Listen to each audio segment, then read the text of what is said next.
The final whistle hadn't even faded when Pep Guardiola was already punching the air, turning to every corner of the Etihad Stadium with a grin that said everything. This was more than just 3 points. On a tense night in Manchester, Manchester City edged past Newcastle United 2-1. The message was clear and direct: over to Arsenal. Guardiola was so pleased he told his squad to take 3 days off and enjoy life with caipirinhas and daiquiris. Whether they actually follow that advice is another story, but the relief and emotion were real. This win leaves City just 2 points behind Arsenal, who had stumbled days earlier, surrendering a 2-goal lead in a damaging draw with Wolverhampton Wanderers.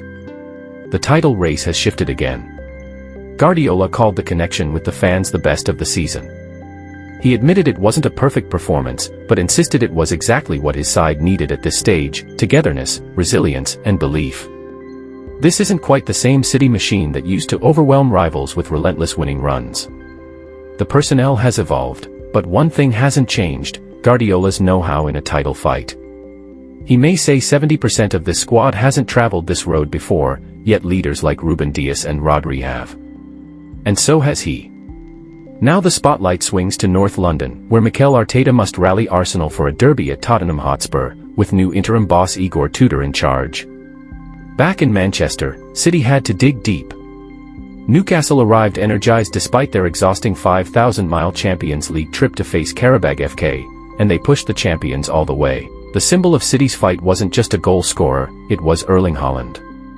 He didn't dominate with goals this time. Instead, he pressed relentlessly, defended aerially, and delivered a pinpoint cross for Nico O'Reilly's decisive header, the second of his 2 goals. Guardiola called Haaland his man of the match.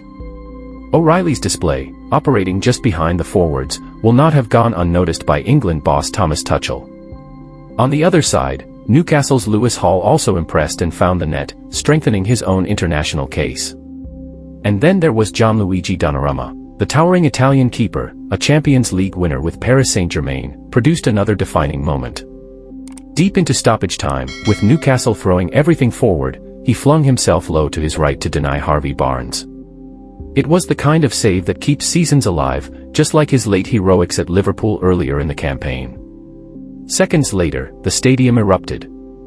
City are not quite the slick, unstoppable force of previous title wins. But they know how to endure. Win every remaining game, and the trophy is theirs again. Now all eyes turn to North London, and the pressure that awaits Arsenal.